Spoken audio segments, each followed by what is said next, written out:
I'm going to begin sharing my screen here. While I'm doing that, I do want to kind of touch on a handful of points that were kind of mentioned a little bit while we were, let's see if that's going to work. Cool, cool. How's that look? You know, you folks are exactly right that that there is no shortage of blending or congruence of the disciplines in user experience design, in product management, in product strategy, and design strategy, and user experience strategy, and so on. You could almost just dump a bunch of these words into one hat and pull them out together, and they're becoming more alike than they are different now, which is great, I think, much to what we were kind of just alluding to. Throughout a lot of this presentation, I don't know how we got there. Hold on a second. I just quickly realized that we're like well on the start of it. There we go. One of the things that, that I will be using throughout a lot of this presentation will be, using terms like design, but oftentimes that's meant to be like a catch-all term referring to like the product development process, right? So creating digital products that previously would not be released into any type of market without intervention, so to speak, of designers, product managers, sometimes business analysts, folks like that, right? And then the other thing that we're really going to talk a lot about too is this concept of intentional product leadership. And when we talk about intention and we talk about that deliberate leadership, what that kind of means is that we are, actively making decisions that drive us to that intended outcome, that we're not just kind of reacting, that we're not in a position of just simply being left to interpret the world around us, but to actually like try to make a stand in where things are and how we're going to go about, interacting with those. So basically, as a quick bio, let me see how this will work. Yeah. I had been a practicing designer for over 20 years, primarily in the Washington, D.C. and New York City markets. This is basically all I have done in my career, is work on essentially originally like Macromedia toolbook and director systems through Flash, and then into the web standards Boon and things like that. But over the last 10 years, though, I've been managing teams of managers in a variety of organizations. I led product design at NASDAQ, which had a big Toronto presence in some of its acquisitions, and now managing teams in one of those big FANG-like companies. And then, as I said there, the author of this little tome, Liftoff, Practical Design Leadership to Elevate Your Team, Your Organization, and You. And that book is going to be a lot of what we're talking about today. But at the same time, like that book isn't just, supposed to be about, how to make your wireframes better or how to make your boss like your wireframes more, right? It really is meant to explore the nuances of a craft that isn't always well known by our various bosses, whether they're executive leaders or senior leaders, or perhaps, more of that first line manager that is still trying to better understand what the heck design is. And so that's kind of that context that I think we're going to be talking a lot about today is this question of these unknown complex environments where not everybody knows what's going to happen. Not everybody's done this before. And then where can we carve a piece out for ourselves and our teams, and to ultimately put ourselves in a better position to create better products that can create less harm for the communities in which we're going to be providing them. So let's try to get started then. So, a lot of this basically could start with Klaus Schwab of the World Economic Forum, when about 3 or 4 years ago, he started to say that we are on the cusp of the next industrial revolution. And, without diverting too far into a history lesson, right? The previous industrial revolutions were revolving around things like coal and electricity and the steam engine, and these big lurches forward of where technology was changing lives, usually for the better, but we could make arguments otherwise. And so Schwab started to say that, this fourth industrial revolution is going to consist primarily of, the underpinnings of the mobile internet, greater automation, and artificial intelligence. And so a lot of folks then wanted to kind of start to unpack that. They wanted to start to try to say, well, how is this just not a new technology? How is this not something that is really going to really create that big of a difference in the rest of the world, and not just give us new toys to play with, or perhaps new features to make us a little bit more efficient, or to make our bosses or our companies a little bit more money? And so the Wall Street Journal wanted to kind of take a look at this. And so in one of their special reviews back in 2019, they said, they wanted to take a look at this new industrial revolution that Schwab is talking about. And so we're saying, the mobile internet, automation, and AI will have profound implications. Here's a closer look at how the old and new economies compare. And so, when you started to look at how this was all going to be analyzed, we looked at the global number of smartphone shipments. The journal looked at the automation, basically the shipment of robots in technology, and then of course artificial intelligence, where they were kind of using their metric to follow as the citations of machine learning in academic papers.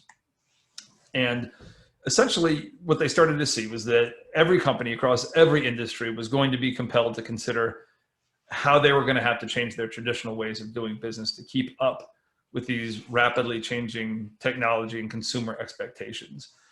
And when you start to think about that, you start to realize that the convergence of these digital technologies, especially in breakthroughs in material science and even biology and whatnot, are going to see an emergence of entirely new ways in which it means to live and essentially be human. And so Chris Mims then said, we're either witnessing the end of work as we know it, or merely a profound transformation of what jobs humans do. And so we can kind of extend that a little further and say, well, what does a profound transformation of what jobs product leaders do look like? Because we're going to be the ones who are in the thick of this, right?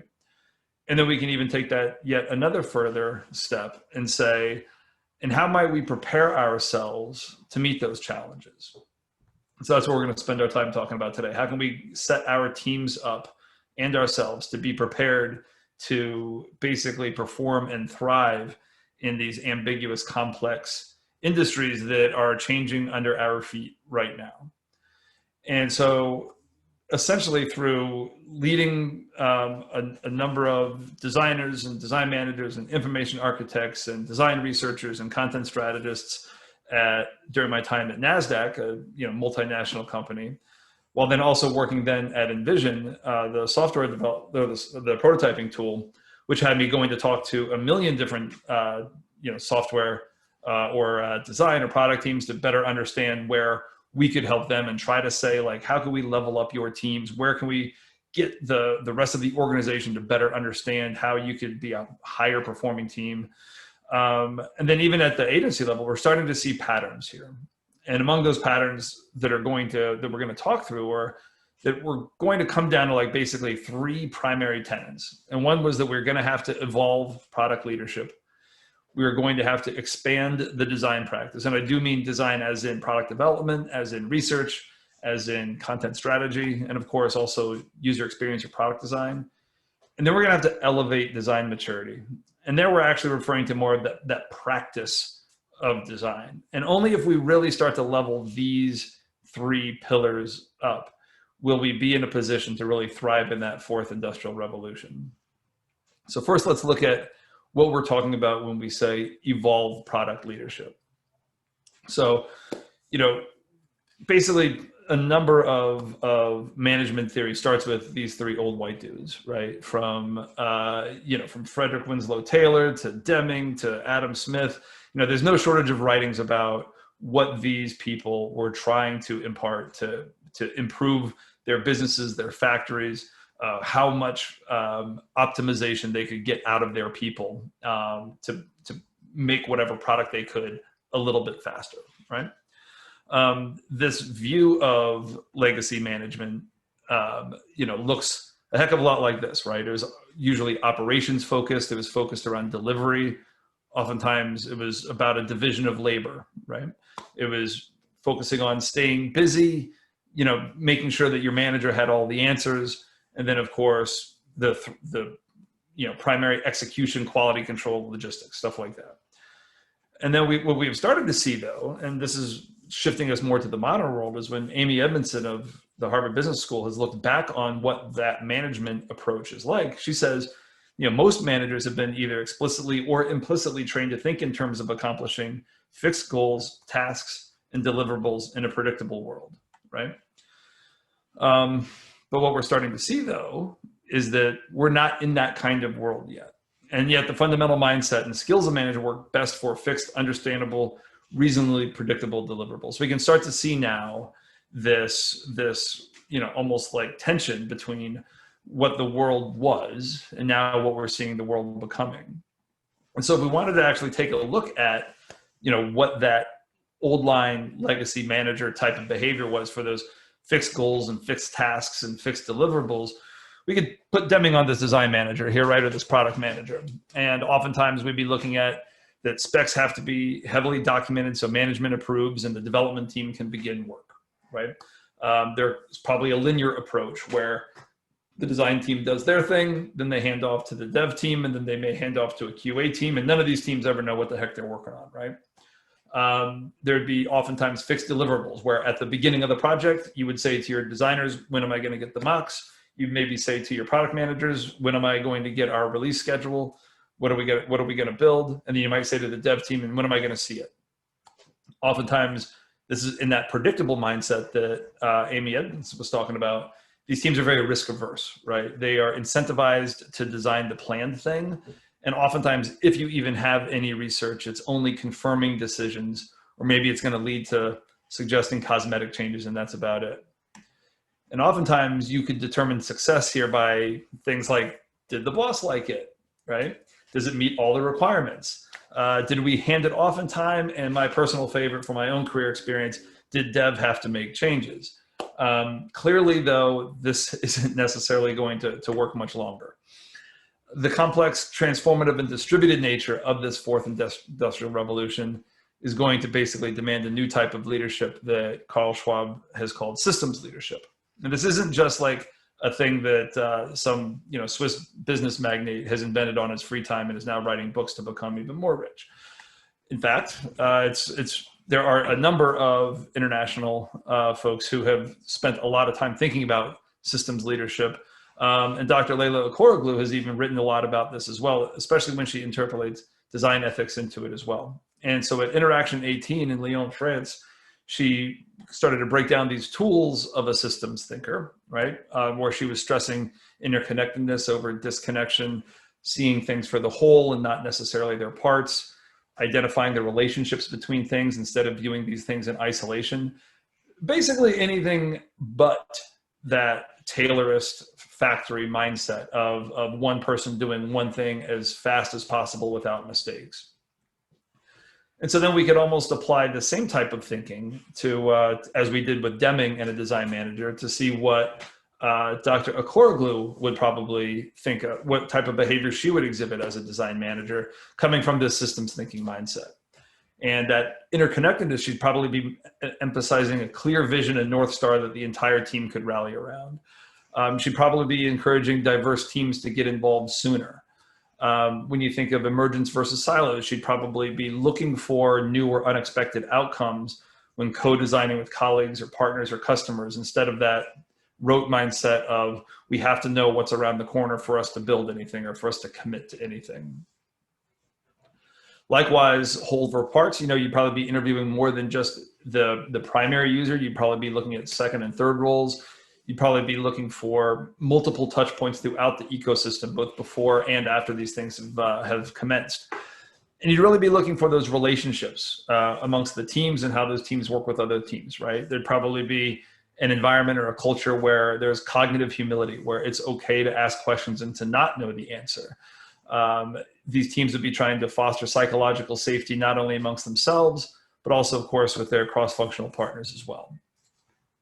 And so the way this type of design manager is probably going to evaluate their success or determine their success is by asking questions such as, did it create positive business value? Of course, right? Does it create an impact? To whom are these results important? Do we learn anything unexpected that we must address now? And then if so, where else can we drive change instead of perhaps reacting to downstream change?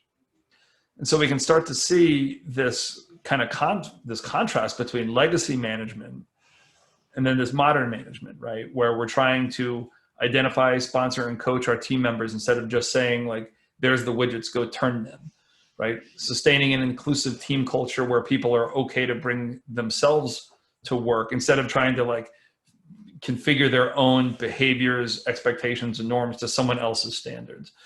And to create, to be able to grow and scale the team in a systematic and bias-free set of decisions that is going to allow you to hire the best people, grow them, nurture them, and have them produce the best work.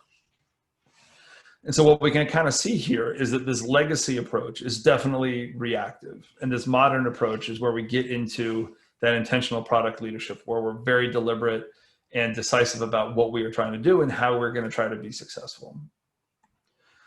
So we can start to look at this a little more closely too. So if we were to think about how we could start next week, and we're going to get into each one of these, you could start to monitor that psychologically safe environment through frequent one-on-ones with your teammates, right?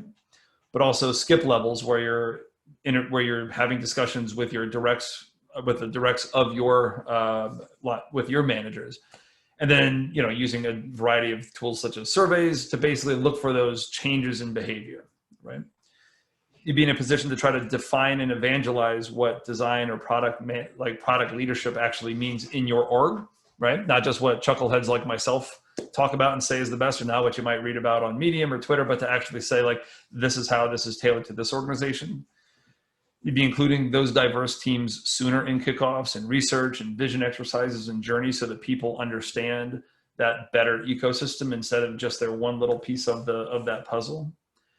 And then you'd be mapping goals that your stakeholders and your partners and your colleagues want, that they're measured by and tailored to that culture, so that you can start to actually understand some of those politics that influence decision-making in your organization. Again, like looking for that cohesiveness in that ecosystem instead of exclusively these random components that may not necessarily have a lot to do with each other.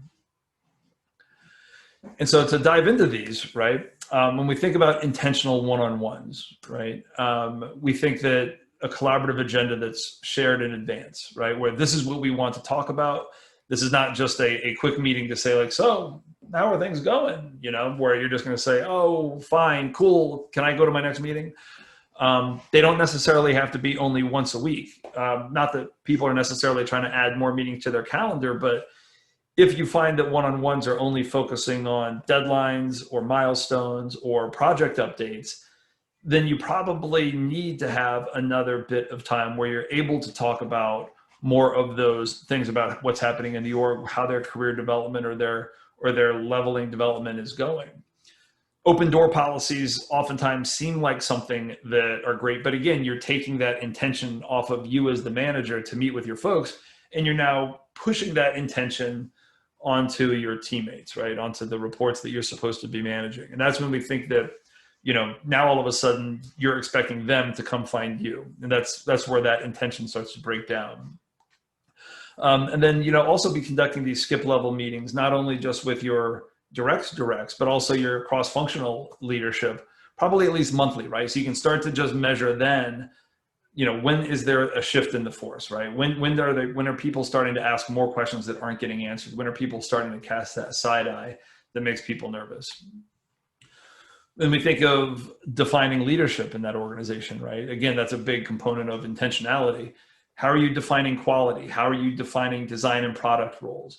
How are you defining how you're going to work with other teams and why your process works in your organization instead of maybe how other teams have tried it and either also succeeded or perhaps failed? When I was at NASDAQ, one of the things that we tried to do was create a lot of this in various documentation and wikis, decks that junior designers could give if they were picking up a new team with a project that had not worked with designers before, and try to plant this flag of like, this is who we are and this is what we do. But then also it helps really to have, these stakeholders and other leaders in the organization see this in practice, right? Having them come to design reviews, have them, sit and watch a customer interview and see how the sausage gets made, so to speak, so that it's not just living on a document somewhere, or it's not just yet another deck that somebody has to sit through. They can see how we're defining leadership in practice in that organization. And as far as intentional collaboration, right? This is where we want to be, encouraging more people to learn about that domain and that broader ecosystem, oftentimes by including those diverse teams sooner, right? If you can have the development organization in research planning, all of a sudden then they feel like they are considered and they are heard when they're saying, I don't necessarily know like if that tactic is going to necessarily be the best way to build this thing, right? Instead of those decisions already being made by the time they finally lay eyes on it. And the next thing, like they're like, well, if somebody had asked me, or if somebody had asked any customer about this, we'd have averted this problem. Oftentimes in this intentional collaboration, it's also important to notice who's asking the questions, who's sticking to the agenda, and who's just watching the clock, right? Because maybe if they haven't said anything in, in 2 of these meetings, maybe it's time that they don't get invited back because they're clearly not necessarily intentionally collaborating with you, right? And then that deliberate alignment is also super important, particularly for those of us who are perhaps, at a senior product management level, like a senior product leader role, where we're trying to understand how other teams and their leaders are incentivized, which can help reduce those surprises later, where we're like, wait a minute, why is this person all of a sudden torpedoing what I thought we were aligned on? Also knowing that culture and how you can tie your goals and accomplishments to those goals will make it a heck of a lot easier, I think, to kind of continue your mission of providing effective product development practices in your organization, right? When you're all kind of measured the same way, when you're all at least in a position where you're acknowledging how those other crafts are measured. All right. So now let's get into expanding the design practice, because if it's one thing that we have seen, it's that like scale is going to continue to be a problem among organizations that are successful because there's just going to need more. And then oftentimes organizations that need to be more successful, oftentimes will, they need to invest more in design. They need to invest more in product development to be able to stay ahead of the competition that's already starting to eat their lunch, right? So basically expanding the practice to have more people be able to accomplish successfully more work. So where does this come from, right? So, when we can see is that, the tech job boom is absolutely for real. Those bar charts don't necessarily show the growth, but that's at 32% growth here. Now, granted, I'll be the first to say that slide has not had that global pandemic shutdown kiss to it to know exactly what that's like as of this morning. But I don't think anybody would necessarily disagree that we've seen, phenomenal job growth that indicates that these companies have been regularly expanding their teams. So what does scaling the design practice actually mean to folks like us, the product development practice, right? It means establishing, governing, and evangelizing the practices, norms, and methods for how product development should be done in our organization. Because what's probably going to happen is it's probably going to grow beyond what you were hired to do, right? It's probably going to grow beyond what you hired your own team to do. And sooner or later, you're probably going to be called into meetings, or it's going to stretch just what you have been able to deliver in the past to actually like make you question how will you be able to deliver that again. Reid Hoffman said that when we talk about scaling a business, we're not talking about just growing it. We're talking about improving its ability to handle that growth. And that's kind of what we're going to talk about for the next few minutes. How can we place the pieces on the chessboard to intentionally improve our ability to handle growth?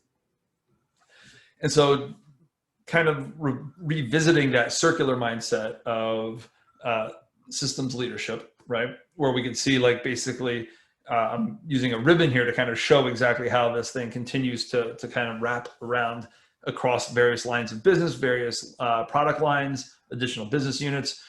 We can see that these core kind of pillars are trust, being able to deliver, how you govern that work, how you create connections, and then how you're promoting that work and promoting those connections that you now have. And there's a heck of a lot here, right? Just to reiterate, like we are saving these slides, everything like that, so you don't have to start taking a million screenshots to see what all my tiny text actually says here.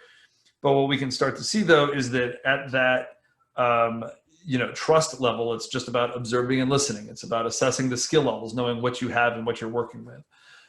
Whereas up to that evangelizing side, right? Empowering those new teams, identifying new allies, new skeptics, showing success at that portfolio level, not just the individual product level, and then continuing to identify new leaders. But what's interesting about this, obviously, is that it's not something that just happens at one step, right? That's another reason why we need this circular model. These are things that are not that linear approach of the Taylorist era. These are things that we constantly find ourselves in because there's greater ambiguity, and because we're talking in terms of systems that could reintroduce exactly what we have been dealing with, right? Where that complexity isn't going to create a chronological path to us. So when we look at things like, when are we going to emphasize delivery versus when are we going to promote, you see that, again, it's not just at one step of this ladder. And then what you also want to start thinking about too is when you're going to try to emphasize these attributes of scaling, right? So for instance, if your product team is beginning to work with other business units that have had no prior design or product development presence, maybe just an engineering team has been building product, well, you're probably going to want to emphasize trust, your ability to deliver, and then promoting those abilities so that that other business unit is going to have confidence to put their trust in you, right? But then likewise, if your product team is going to start working with other product development professionals, or maybe other designers or other researchers, you're still going to need to earn that trust. But now you're going to also have to emphasize governance and those connections, probably more so than the fact that you know how to deliver, right? Because chances are they're going to know that you can deliver because you're still on the payroll, right? But they want to know how more they can work with you, like have governance as a way to avoid problems, not necessarily say, hey, other team, you're going to do stuff the exact same way we do stuff, but to at least understand where there are opportunities for either learning or reuse, or perhaps intentionally making sure you're not doing things exactly the same way because their ecosystems could be different than yours. So if we look at this, we're going to also dive into these more. Starting next week, completing a design charter so that your product development team maintains an identity that can effectively articulate who you are, what you do, and what you don't do, right? To scale that team, you obviously need to be prepared to grow it. To grow it means that you really need to emphasize how you hire. How are you intentionally hiring people into your organization? So standardizing how you screen, interview, offer, hire, even onboarding. So other teams can start to rely on that approach too, right? Likewise, how you can establish career paths so that as your teams grow, as your teams scale, being able to make sure that they're not just going to exit the organization when they think that there's a ceiling above their heads and say, well, no one has laid out exactly what I can do here, so I'm just going to leave and take all that institutional knowledge with them. And lastly, changing up how you coach, mentor, and sponsor peers and partners, not just your own teams. We'll also spend a minute talking about that too. So diving into these charters, right? Oftentimes an unintentional charter is going to look like UX theater or design theater. This is when you see like a lot of people writing on Sharpies on sticky notes that goes up onto a glass mirror or window that never really signals any type of change or difference in the world once those sticky notes come down. But it usually makes for a great blog post. The tweets will get a couple likes and whatnot, but there's never any really lasting change there. An intentional charter is going to have a purpose and a problem to solve. What does your own team need? And how can that actually help you? And then what does your organization need out of your team? That should be all coming out of these intentional charters. And don't assume that you may have all the answers right out of the gate either. Oftentimes surveying the org or in those skip levels or in those cross-functional interviews or one-on-ones, you'll start to get a better read on, do you need to re-articulate the purpose? Do you need to reestablish what those commitments are based on the perceptions that you're starting to hear from your team? Intentional hiring is also, like we said, tremendously important. In fact, it's like almost like 4 chapters. It's probably about like, give or take, probably about a third of the book is just on hiring. Keeping teams aligned on the job description is fundamentally critical, right? Because this is the criteria upon which that you're going to be bringing someone on. And it's way too easy to just copy and paste a job description from something else, from someone else, an entirely different org that also didn't put in the time to really reflect on what you need for that organization and how that person's going to grow once they're on board. Writing down the interview questions in advance and then what that signal looks like is also super important. This helps you kind of avoid any types of either similarity bias where the best candidate is maybe someone that doesn't necessarily like look, think, or act like us, which is all too easy to fall into as a trap when we're hiring people. Weighting those questions and weighting those types of responses takes a lot of that bias or that risk out of that hiring process, where you're able to say like, no, by systematically asking these folks all the same questions, and knowing how we're going to grade these can give us a lot of insight. Clearly, when you think back to grammar school, when the teachers were handing out math tests, everybody got the same test, right? Like, and yet when we interview folks, you start riffing off of, you start following the conversation, you start getting into a chat, and you're leaving kind of this interview dynamic, and that's where a lot of danger lies. Intentional career ladders are also super important. Obviously, oftentimes those ad hoc career ladders where you're just like, oh, well, you can go from being a product manager to a senior product manager, and you don't necessarily know what that entails or where those responsibilities grow and what those obligations evolve into, can oftentimes create even more harm than having none at all. It's super important to be focusing these career ladders on behaviors observed over time instead of checklists. Oftentimes, if you imagine what a checklist would do, if you think of, that chances are people are just going to then start gaming the system to just say, well, I did all 7 steps that you said I had to do to be a senior designer or a senior product manager. Therefore, I will take my title now. Thank you.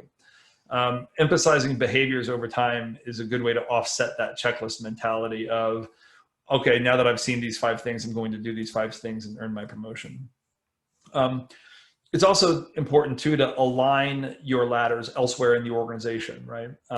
This has been a big challenge when I was at NASDAQ, where I was trying to create career ladders for the design team and the research teams, but yet they did not necessarily neatly align with the engineering organization or the product management organization. And you could start to see someone who would say like, well, I'm a senior director here. How is that different than the senior director of user experience? And because that director of user experience line was totally different, entirely different, solar system basically than what a senior director of engineering was. And that not surprisingly created a lot of strife for folks, right? And trying to readjust those so that folks could kind of see eye to eye with their peers and the like. And of course, providing ladders for management and your independent contributors is also super important. So that way your independent contributors don't feel like they're ultimately growing out of your organization if they can't be some type of principal or lead or staff product managers, product management specialist or product designer or something to that effect. And lastly, getting into intentional development, right? Oftentimes we can find ourselves just thinking to ourselves, well, just do better, like how am I supposed to define how you could be better? Well, that's kind of the rub of leadership, right? It's our jobs to kind of try to figure out which approach we need to take. So among the craft, right, we look at mentorship, we look at coaching, we look at sponsorship. And mentorship oftentimes we can think of as just that conversation, learning from someone else's experience who has been there before us, who can guide us and kind of like listen to what our worlds are like, versus coaching, which is a little bit more engaged, right? Where a coach is going to say, I want you to try this.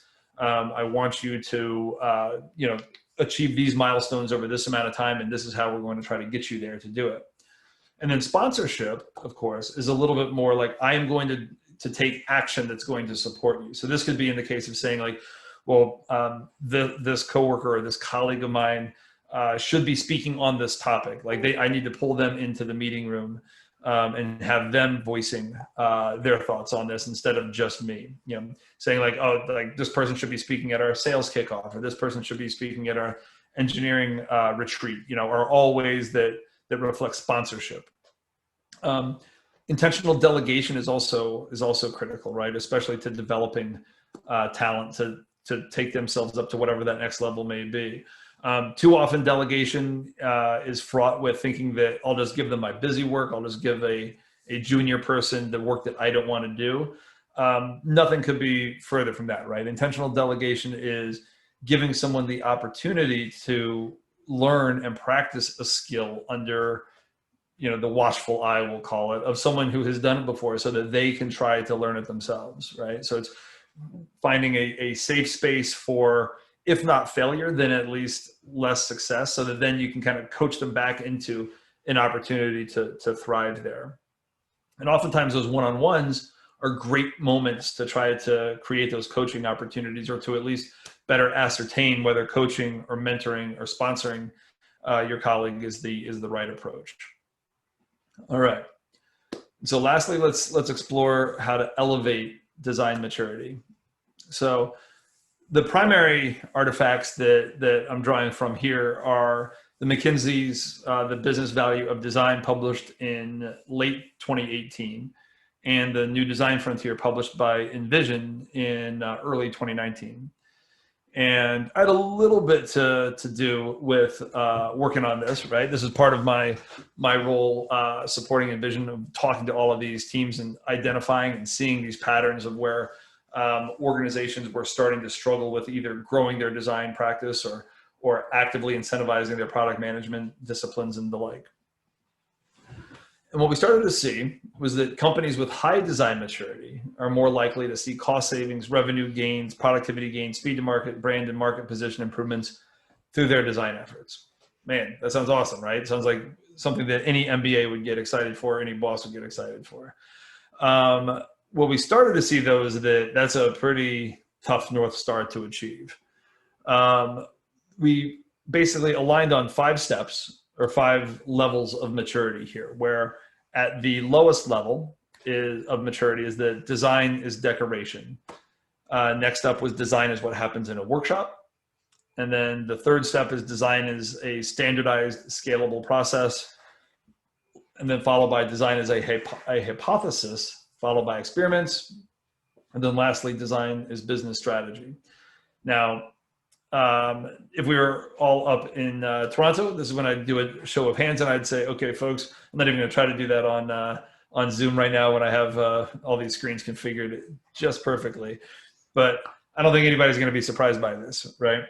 That the bulk of organizations are falling all in that design is decoration phase, with the next 2, give or take, tiers. Design is what happens in a workshop, and design is a standardized, scalable process. And then even where design is business strategy, those were primarily consultancies that sell design thinking, right? So this isn't necessarily like a Fortune 10 organization saying that design is business strategy. This is definitely more like the IDEOs or the Futurice consulting firms that were like, no, like you call us when you know that you have a problem to solve, and how we can think abductively to solve it.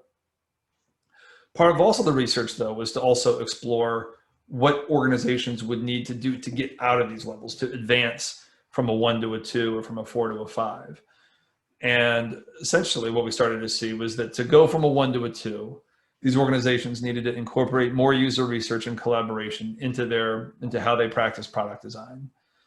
To go from a 2 to a 3, they needed to streamline repeatable process and scale the practice of design, oftentimes via design systems, design ops, things like that. Basically, the problem was that they were starting from scratch every single time they had a new problem.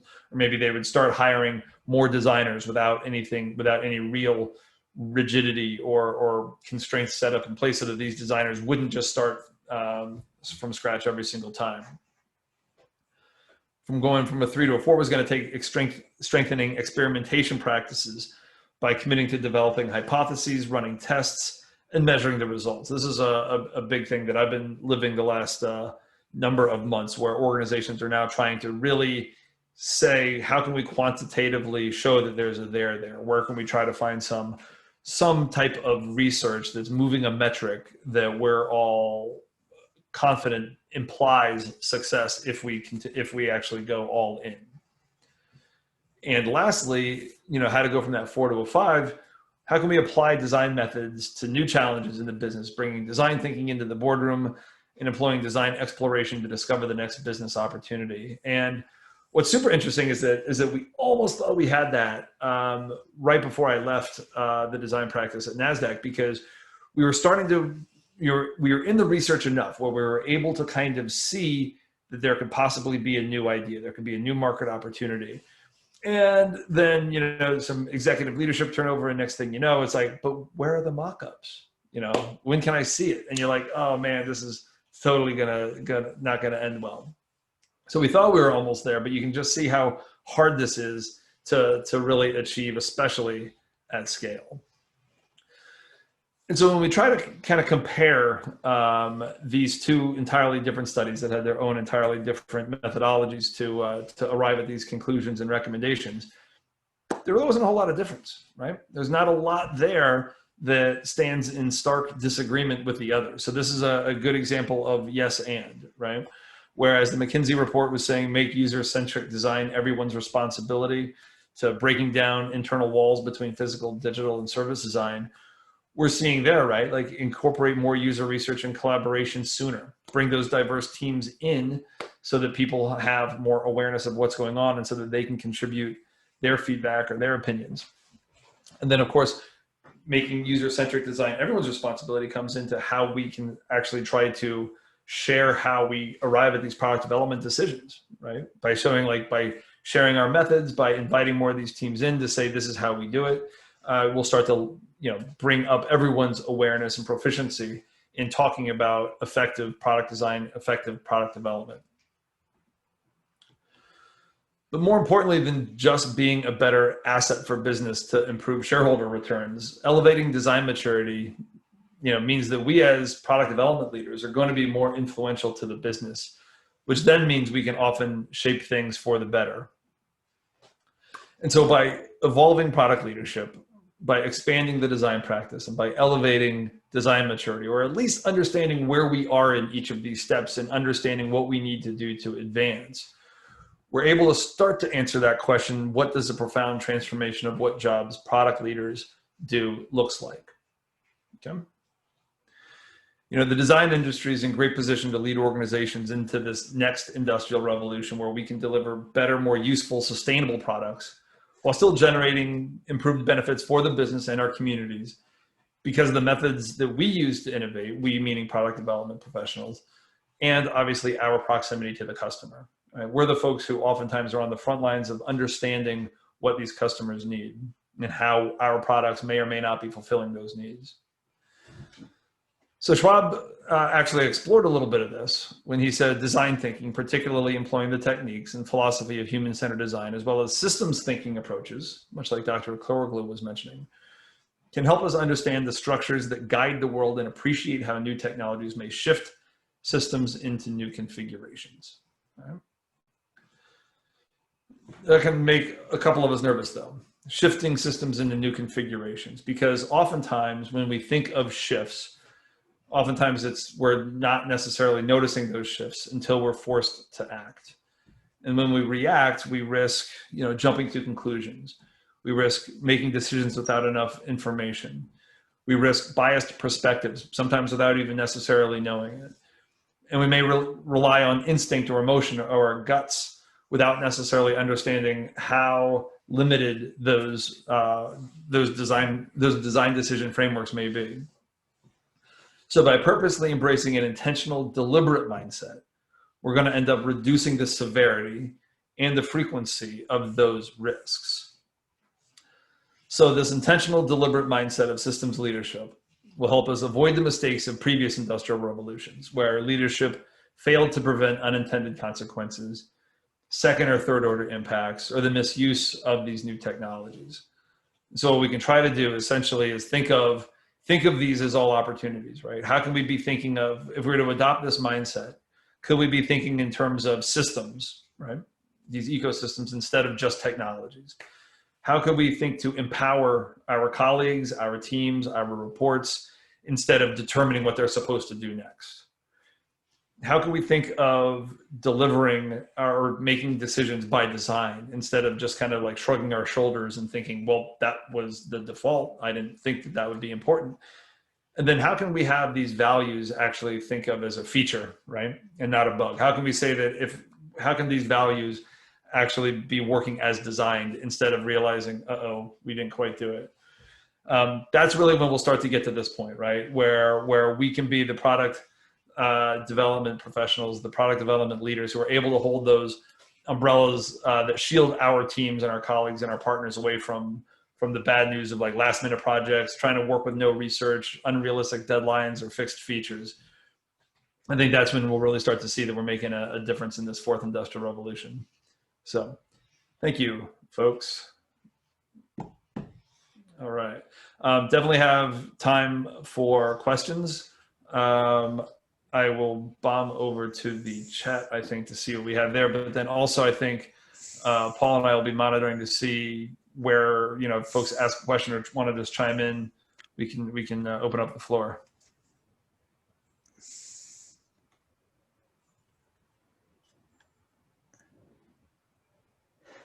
Yeah, well, Chris, just want to thank you very much for this talk, and again, invite people to ask questions, either unmute yourself and just shout it out or put it in the chat or any other way you can think of.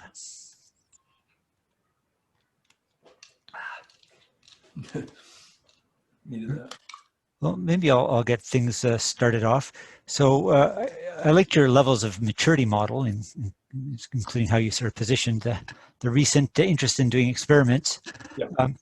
I was wondering what you thought about another approach rather than sort of a ladder. It's more of a list of attributes that the more of these good things you have, the better. Like, experiments are good, but it's not better or worse than strategy. But, if you had strategy and experiments, you'd be better off than if you just had one or the other. Right. Yeah, for sure. I think, and I think oftentimes that almost gets to the risk of going the checklist approach, right? Because if you go the checklist approach where you could say, well, I've done 3 experiments. We are going to monitor this one analytic, and if it exceeded this threshold, then we would say that's a success, or we were going to do some type of multivariate or A/B test. And then if A wins, then I have done an experiment. So ergo, I'm ready to be promoted, boss, right? Versus where we would say, could you be guiding what type of experiment would yield success over a variety of diverse projects, where maybe one time it would be a multivariate test across a product line, but then 9 months later, 18 months later, it was going to be time for something entirely different, right? Where it's going to be pilots and, and other basically like various differences, right? From just that one type of experiment where you would say, okay, now we're seeing this behavior of getting, cross-functional support for these experiments, actually executing it, parsing what we learned from it and what we're going to do with that information and how it's going to make the system better. I think that's kind of where that starts to get important, by saying like, because if we just say you'll get to the next level if you do this, then a lot of folks are just going to say, all right, cool. Well, there's my next 6 months. I'm going to clock out all of those so that, I can advance. Right. Does that kind of answer your question? Yeah, no, great. Thank you.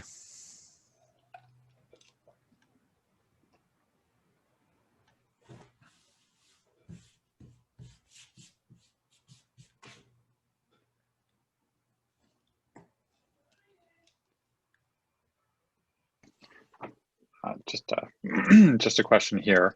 I'll turn on my video.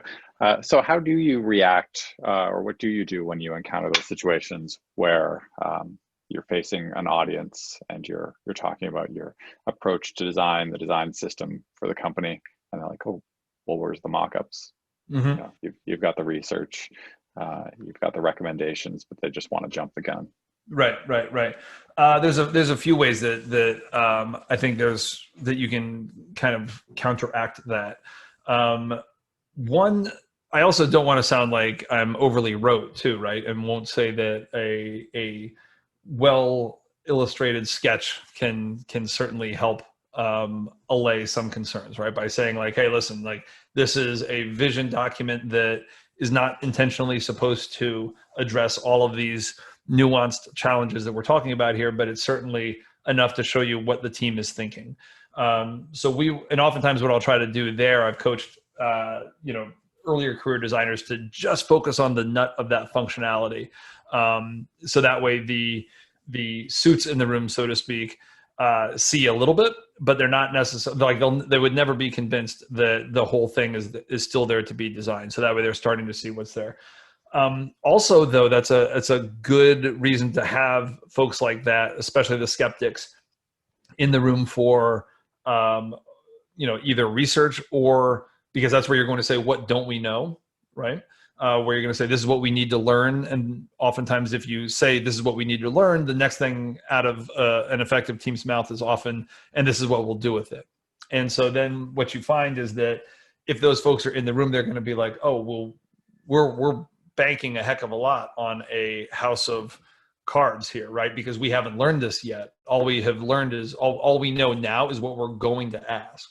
And so you can set yourself up for trouble there. The other last thing that I try to do is encourage teams, again, with senior leadership or as senior as you can get, to essentially try a spec customer journey, right? Going from start to finish or whatever type of workflow, and then ask everyone individually to kind of make a note of where they're most confident or where they are least confident or where they totally just made something up as they were going through that journey.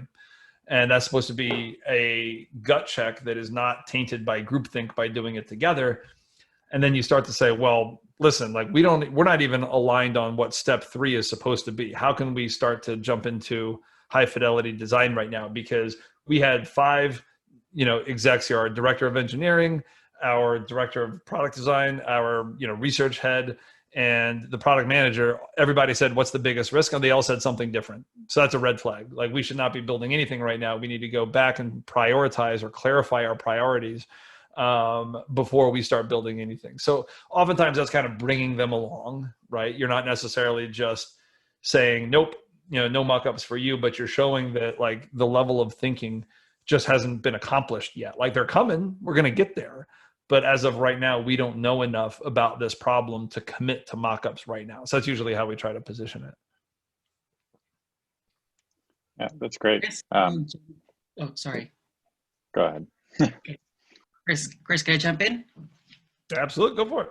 Okay, perfect.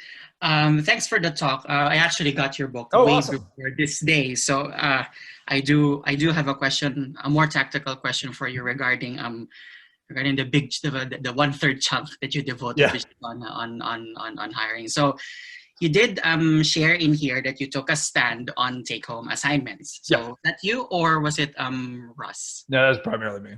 Okay, so you mentioned in here that you did take a stand and said no to a take-home assignment. Yep. But of course, I mean, the ending was happy, but the thing that was really interesting for me was saying no to it on account of various factors. Sure. So if you're a UX practitioner that's on the market right now, and you're having this very, very bad gut feel that, you know what, I feel like this is really gonna be like, a highway robbery of some sort. Yeah.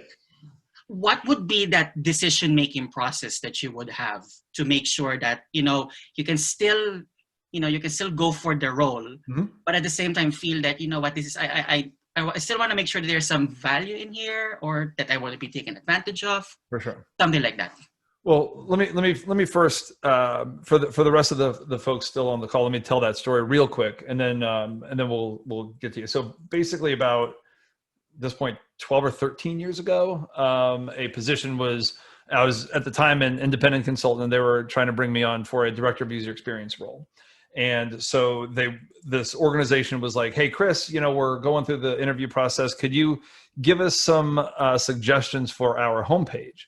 And so I was like, yeah, sure. So I kind of like wrote some relatively high level suggestions about like, the information architecture of their navigation. I probably mentioned, some lack of clear prioritization on what they were trying to sell and how they were overall positioning and stuff. But I was like, listen, I haven't done any work. I'm just taking basically a heuristic analysis of what this screen is. And then they came back and said, that's cool, but can you give us more than that? And I said, well, I'm an independent consultant. Like, you're actually asking for what it is that I do. So I was like, for $1,000, I'll put this into a deck and we'll get more into the actual details. And they said yes, and then I got the job. And to your point, Jim, like, it was a train wreck once I was there. And so I should have realized that even though I won that battle, I was ultimately going to lose the war by taking the job. But let me highlight a few points before I start speaking in sweeping generalities.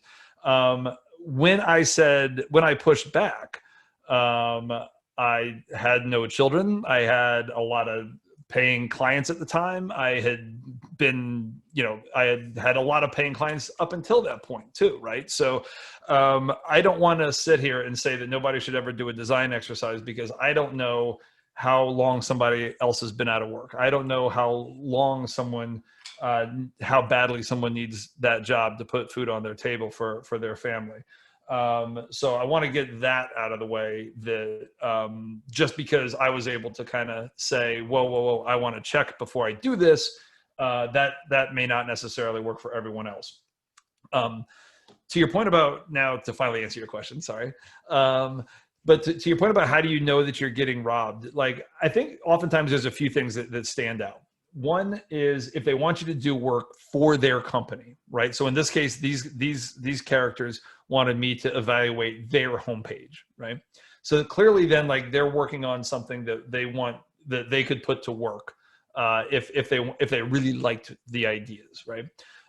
So oftentimes what I would suggest is that if a company said, hey, could you evaluate the website? I could say maybe a better response would be, well, how about I evaluate one that I'm more familiar with, or that, like, their business model I have more familiarity with. So instead of interviewing to break down this bank's website, I'll break down my bank's website, right? And then that way, you're not necessarily doing the free work. Oftentimes too, you could say, like, is it possible that you could work on a solved problem of the organization, where they may have a persona they could give you, where they could give you a customer journey, or they could give you the results of a usability test. Because what you could say then is, like, is this how your team works? Like, do you just bark off an order and then I come back with, like, my magical mock-ups, and we call that a good design process? Like an effective design challenge should reflect the way the team's going to work with you, right? And so once you start to, like, introduce all these things, like, I'm just going to give you this lump of work, give me a call in a week with you're done, and I'll tell you if I like it, and maybe you'll get the job. Like, that's a pretty dangerous way to work on that. I would also, though, keep in mind that if you're going to work for an organization that probably is not used to hiring designers, they're probably going to be very nervous, right? They're probably going to say, like, well, I don't want to hire the wrong guy. I've never seen design work before. I don't even know what good design is. I'll know it when I see it, and then they go into a million things of, like, well, I wouldn't hire an architect without seeing his other houses and stuff. And all these silly metaphors all start coming up usually. What you could start to do there is have that conversation to say, listen, this is my design community looks at this as a oftentimes a challenge, not necessarily a threat, but to say this could be problematic. How could we go and get what you need to have confidence to extend an offer without me having to do your work that you're going to ultimately hire me for? And then they might very well be like, oh man, this person's totally, like, walking me through this. Like, this guy is absolutely a leader who could join this organization and educate how the rest of the org is supposed to work with this person. So, it's one of those things where you don't necessarily want to assume the worst in some of these characters. Sometimes there are absolutely charlatans out there, full stop. But at the same time, though, sometimes it is just folks who have never done this before. They're very nervous. They don't want to hire the wrong person. They're afraid that if they do that they'll get canned too, or something like that. So does that make some sense? Thanks, Chris. That was really great.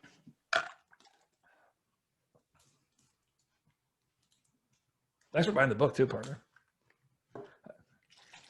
I think that's the first time I've seen it in the wild. Not on an Instagram post or a LinkedIn post. You probably recognize the images then from the... I did.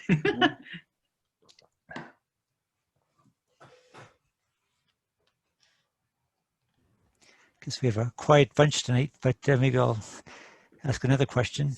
Yeah, I guess because this event is a kind of a joint event with product managers and UX designers, it'd be interesting to get your further thoughts on how you've seen those communities work well together, not work well together, and as a function of maturity, for example. Yeah. So I'm also going to initially take the easy way out and say that it entirely depends on every organization, right? I've seen, to go back to my NASDAQ experience, this company basically gave me carte blanche to hire a ton of great designers. On the flip side, though, their product management function was very immature, and they basically took a number of like customer service or customer success representatives from a product and flipped them into product management roles. And so the design team then had to take on a more product management like responsibilities to see those to success. So I think every single organization is always going to be different around like what the role of product is and what the role of product design or user experience design is. I think where people can avoid a lot of thrash is when those expectations are crystal clear for everyone, when they understand or when they're allowed to have conversations that don't necessarily have to result in ownership of the decision. A designer should be able to have a well-educated conversation with a product manager around the prioritization of functionality, of features, of what's going to get built when. Likewise, a product manager should absolutely be able to say, hey, I sketched this out on the train home. I think this actually like could work. Can you look at it? Because I have absolutely seen designers throw the gauntlet down when they say, I am the designer. Nobody else has the domain or the purview to be designing anything, like back out of my sandlot. And I think that type of fiefdom is entirely problematic too from the design profession. I think that keeps I think that keeps a lot of good organizations from thriving that want to support designers when they had designers who want to get that territorial. So basically, in short, where it comes to the prioritization of features, when it comes to release strategy, when it comes to what's going to get researched, I think those are all questions that a team should be discussing as far as who ends up having the final say in what that's going to do. I think it should probably usually be product management because they may have more exposure to additional meetings while the designers are having more exposure to the customer, right? From research. But again, like I think that it needs to be a dialogue more so than edict. Chris, along those lines, what I find in my organization is that it's less about product management coming to us with screen examples, and it's more so with already having a flow decided without really focusing in on the core problem. Usually as our designers, we're like, hey, let's step back and look at the core problem or the why. And so we're trying to figure out what that balance is between our design team and those product owners. And so just kind of curious to hear your thoughts on that dynamic. So definitely been there. I think that's what, anytime I hear like a flow or a journey, like any type of like chronological thing, I think those are great opportunities that to use that exercise I was alluding to a couple minutes ago of using that to prompt discussion around where people have confidence, where people are nervous, where people are just making up something that they have never actually observed in the market or in the wild before, and trying to then say, well, how big of a deal is it that none of us have seen this? Are we okay with that type of jump, that this has to be that way? Because often then people will kind of like, pull the reins back a little bit and say, okay, maybe I am jumping to a conclusion here that step 2 has to come before step 3, or maybe I'm jumping to a conclusion that we even need a step 3. And usually the way to try to do that is to do it individually, right? So perhaps in this case, you could hand out or illustrate what these steps are going to be, and then ask individuals to asynchronously like score each of these steps or whatever step you prompt, whether again, it's biggest importance, highest risk, biggest engineering challenge, most complex, whatever. And then you kind of have the big reveal afterwards. By doing this individually, nobody knows necessarily, nobody can just kind of like follow the highest paid person in the room. No one can just, just mimic whatever the engineering director said. And no one necessarily knows exactly which of the designers is not kind of towing the rest of the line when they're saying something else makes them nervous. That way you're kind of at least able to expose that lack of alignment in what that is supposed to be, instead of challenging them with something like, hey, have you, what makes you think that this is correct? Or why do you think we should do it this way? That's oftentimes where I think it has worked well.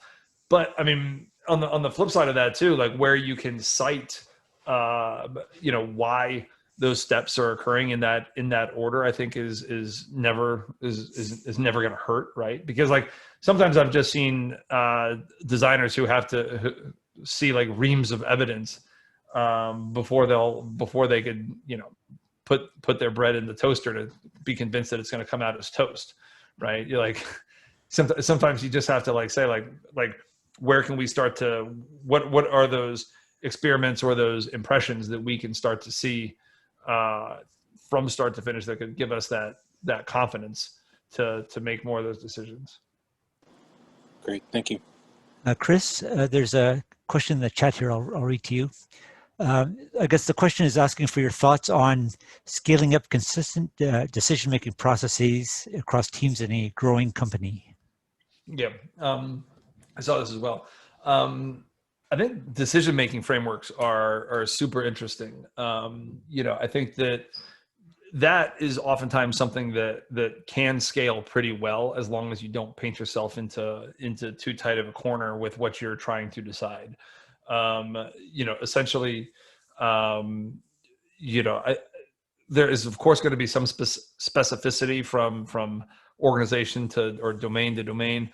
But oftentimes, you could try to decide things from a handful of different ways. Like we were just literally talking about this earlier today in my day job, where we were saying, we were trying to come up with just this type of answer. How can we have a decision framework around how we're going to approach these two separate projects? And so among the decisions that we were talking through, or among the questions we were walking through, is like, is this serving our primary user, or is this not necessarily our most important user? Because I think that like in a lot of enterprise design, and I think a lot of workflow-based design, there's rarely just one person, right? Like sometimes the user is super easy if you're just designing like a weather app, right? No offense to weather app designers out there, but oftentimes in the enterprise, you may be dealing with a procurement manager who is buying stuff for someone else, but like they have to initiate that request or something like that. And you have to say, well, are we buying it? Are we building this for this person? Or are we building it for the end user? Stuff like that. So, and then saying like, is this person going to use it regularly or not? Is this person just going to use this only 3 times a year, but it's high value when that's underway? So those are among the ways I think that you can try to approach the problem. Same with an engineering lens, right? Like, do we have this technology before? Have we used this technology in-house? Or is this an entirely like priority zero net new project that we've never built before, to say, how is this going to work? And then that can lead you to those paths. Is there existing research? Are there models that we can apply that have already worked in this organization to go further? So that's what I think of when I think of like a decision-making process. I think of the questions that you could systematically ask, without being too rote, without being too, going to that Taylorist mentality of we have to do this every single time, like an assembly line, and then out at the other end comes our decision. But I think that framework approach is probably going to give you a pretty close approach to what you need.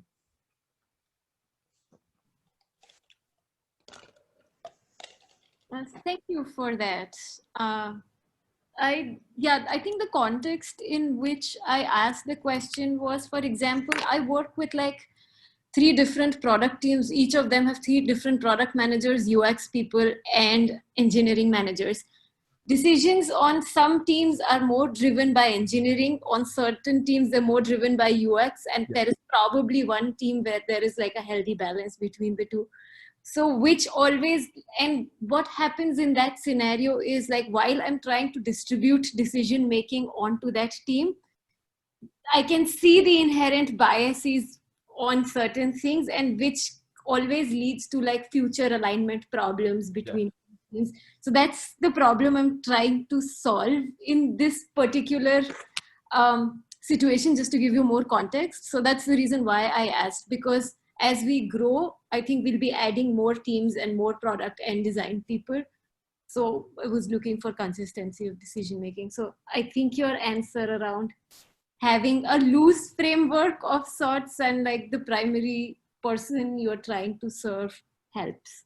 Yeah, I'm glad to hear that. I mean, so that, and thank you for, one, thank you for asking, but two, thank you for the follow-up there too, because I do think that helps a lot more as well. You know, that's kind of one of those situations where I think oftentimes when we think of design or product quality, right, can come in super handy, where we start to say, can we evaluate systematically, but without, you know, too rigidly, evaluate this work at, you know, similar timeframes across different products. So product A, product B, about, you know, after the third sprint or the third month, can we look at these and measure the quality of these the same way, or at least close to the same way? And then if not, why are they so different? Have we gotten to where these things cannot be evaluated the same exact way? And that may lead to some interesting approaches too. Like even if you tried to tee up to say like, okay, 3 teams, this is going to be kind of your report card, right? This is how we're going to try to measure these things. And if they fail this report card, then we're going to have to go back and identify, you know, where things went sideways, to you know, and actually get some buy-in to that type of scoring approach too.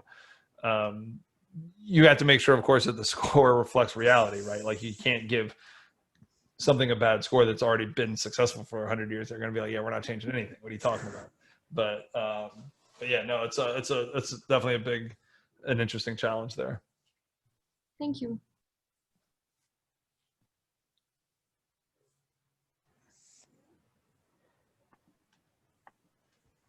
All right. So we'll, I think we're getting close to wrapping up. So if anybody has a question, now would be the time to ask it. Give people a minute or two. I do actually have a question. Hey, Chris. Hey. Well, so thanks so much. I also have your book, although unlike Jem, I haven't cracked it open, but I think this has given me a good taster, and I really appreciate your talk. So I have a bit of a large question, and I wasn't actually sure how to frame it as a question. So maybe it's some food for thought. I'll cue that up, okay? So first of all, I appreciate the Klaus Schwab reference. I know that he and the World Economic Forum, they've been focused on the 4th Industrial Revolution for quite some time, and everything seems to revolve around that. But I'm actually much more interested in his acknowledgement of the need for systems thinking approaches. Mm-hmm. And I would say that systems thinking and systemic design asks of practitioners to expand out who they think of as stakeholders. Absolutely. And this is really about moving beyond the industrial, the often tech and delivery treadmill orientations of our organizations, and be motivated by larger concerns around socioeconomic and environmental challenges, right? Absolutely. So if we sort of bring that systems orientation and systems thinking comment in relationship to these businesses that we work in, and then we also connect it up with maturity models and what you just laid out for us for InVision. I know that report really well, and I think it's fantastic, except for what I can't help but think is that it really just keeps us very much bound to existing products and services and existing customers. It doesn't ask of us at all to think way beyond that, to develop the skills in systems thinking and systemic design to understand greater forces and their impacts on the people of the various communities that we're serving with our products, it really doesn't go that much bigger step. And I'm just curious about, you know, what here's the non-question question is your thoughts on the role of systems thinking in design, in pushing organizations beyond what's known to them and into much more advanced practices to really have an impact on the world around them. Well, I mean, this is when it's you know, that's exactly the type of stuff that I love to geek out on. And this is like, if I wasn't here in my pink office in New Jersey, I would totally say like, cool, let's go get a coffee or a beer after this. And I totally want to talk about that. I mean, even the books that I have right here are totally on that same topic as I knock over everything. The Design Unbound, Designing for Emergence in a Whitewater World, Ecologies of Change, as I realize I'm not even showing that. And then part 2. So those are awesome books alongside a handful of others. So I think part of the problem is that a designer, like, so I was just joking around about weather apps, right? Like, I feel like some of the problem is that a design professional could read some of those books or hear me prattle on about systems thinking, and they're like, oh man, that's the future. That's what I'm going to do. And then they get to work and they're like, oh, wait a minute, I'm making a rain icon, you know, or I need to show that it's a humid day outside. And they're like, how do I attach that? Like, how do I attach making that weather, that rain icon into a greater ecosystem of design on third order impact of people, into society, into, you know, the communities that we're trying to serve and things like that. And then you could look at it from like an Airbnb perspective or an Uber perspective. And man, like that's your day job, basically, thinking through those types of challenges, or in a lot of cases, not thinking about those challenges. And now you're realizing what a mess we've made because we weren't thinking about that, because we were only just thinking of that primary user and the secondary user. I think one of the great examples of systems thinking and design is with Airbnb, when, and I wish I could cite this offhand, but where I read that, like, you know, the legion of design researchers that are on the Airbnb payroll for a company founded by designers famously never interviewed the neighbors of the apartment dwellers or the condo dwellers who were always renting out their apartments, so that the folks who were living there who weren't Airbnb customers never had a sense of neighbors. They never had a sense of, you know, a person that they would go, you know, borrow sugar from or say hi to, because it was one in, one out every other day, and they never had that sense of community. And so that's kind of when you think of that third order of people, or that non-user persona that you need to think about. I mean, I think it's one of those things where, as there are more concrete examples that people can relate to, I think it will become less heady, less academic, less cognitive, and more probably practical. And I'm saying that not from a sense that I don't think it's practical, that I think that it's overly academic, but I feel that, like, to a lot of people, I mean, I've heard people conflate design systems and systems thinking, right? Where you're like, absolutely, all the time. You're like, buddy, we got to walk this back a lot. I do think it's probably, that's why I like the concept of starting with ecosystems, of starting with stakeholder maps of when these things happen and what are the downstream events or impacts, and asking questions that we don't know at each of these steps, and to try to gauge how important those questions are at each of those steps. So not necessarily starting with, how is this going to impact society? How is this going to impact communities? How is this going to affect the disenfranchised or the ruling class or whatever? But just starting with that ecosystem to say, that's a heck of a lot that happens before I even reach for my phone and go to check the weather. And there's a heck of a lot that happens after I put my phone down, because now I know the weather. Where can we be thinking there? Where can we be thinking about other systems or other, you know, tools that need that info that we haven't necessarily explored yet. And I think that could be an interesting kind of inroad to thinking more in a systems thinking view. Also too, like I said, encouraging the folks who do not have as much exposure to systems thinking, asking them flat out, right, when they're reviewing it, look for relationships, look for, emergence in that systems thinking ways of where, unforeseen things are have changed and are now something new, or looking for, where are things siloed off from each other, and identifying that as a risk, I think is super interesting. I mean, or you could even take.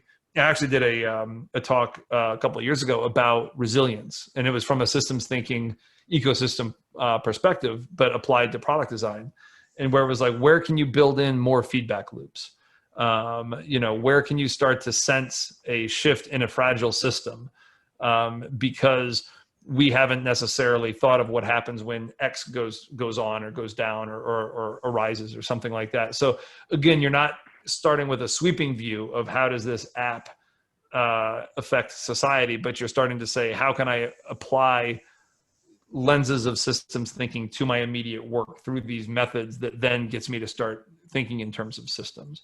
I've said it's kind of like one of those things to a non professional who reads design of everyday things for the first time, and then they can't like unsee a push door that has a pull handle, right, or a tea kettle. They'll never understand. They'll never be able to unsee that type of stuff. And I kind of think that systems thinking is a lot of the same way. Once folks start to grok it, that they say, okay, now I understand how this applies. But I think there's just it seems like there's a relatively high bar for folks to get comfortable with applying it in their day-to-day environment that I've seen.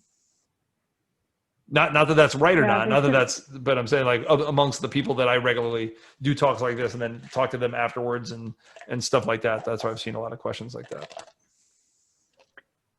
Yeah, there's probably some really lightweight opportunities to build literacy just with the questions you were suggesting. The other thing is, as product managers, as product owners, as designers, design leaders, looking beyond industry to what design and leaders are doing in the public service, for example, right? Because they are employing these techniques and they are focused a lot on innovation in the true sense rather than constant invention. Yeah, for sure.